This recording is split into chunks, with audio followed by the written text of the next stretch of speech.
So in this video, we will talk about how can we use the value for elasticity to decide the type of the goods. So first, let's look at the first elasticity, the price elasticity of the demand.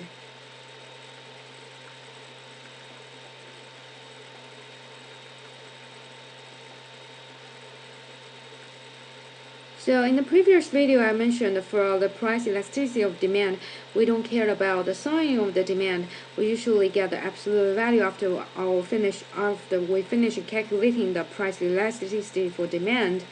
And then how can we decide the type of goods based on the elasticity of demand?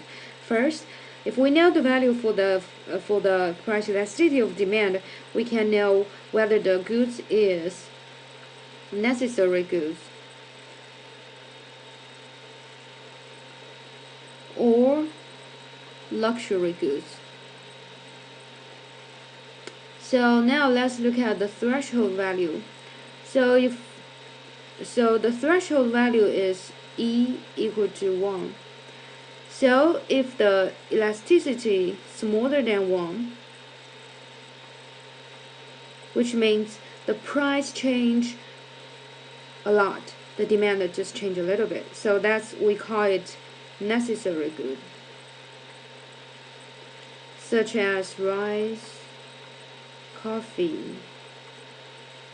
So no matter how the price change, the demand will change barely.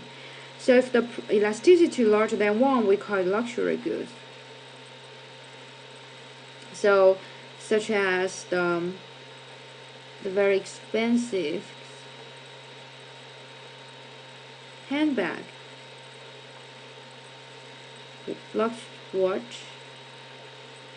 So which means the demand for this kind of goods will change a lot once the price change a little bit. So but if we know the price elasticity of demand, we can decide whether the goods is necessary good or luxury good. So the second is income elasticity.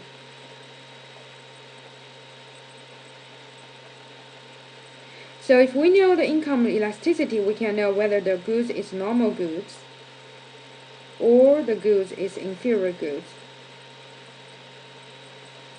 So first, let's look at the threshold. So for the income elasticity, we care about the sign because the threshold for this elasticity is 0. So if the income elasticity is more than 0, and we call it inferior good,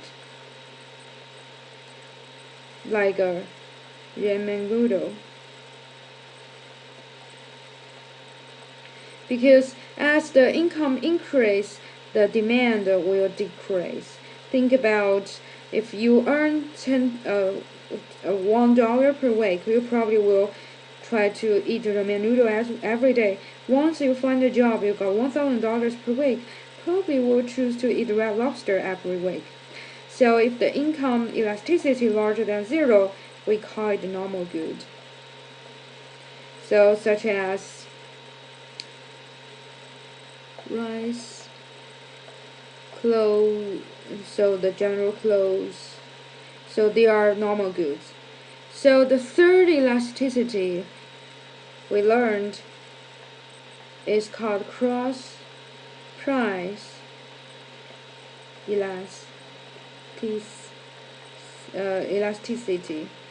So if we know the value for cross price elasticity, we can know the relationship between two goods, whether they are substitute or they are complementary goods.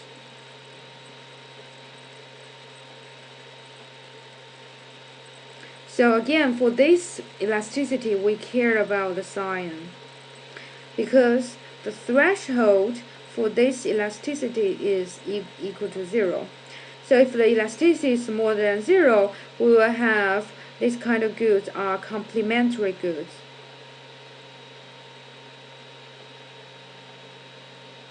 If the elasticity is larger than 0, we have the goods are called substitute goods.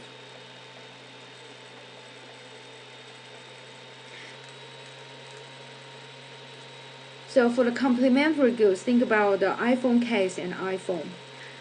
So if iPhone's price decrease, like I mentioned, from $299 per iPhone to $199 iPhone, the iPhone consumer will increase. The iPhone consumer increase, which means the more people will buy the iPhone case to fit on the iPhone. So you can see the price decrease, the iPhone price decrease, the demand for iPhone case will increase. So they have to operate the moving direction. So they are complement goods. So like iPhone and iPhone case. So how about substitute goods, such as Pizza Hut and the Subway? So when the Pizza Hut's price decrease, and it should be have more people to buy the Pizza Hut instead of the Subway. So for the demand of Subway will decrease. So the Pizza Hut price decrease, and the quantity for the demand for Subway also decrease. So that's why the sign will be the positive. So if we have the cross price elasticity larger than 0, we know these two goods are substitute.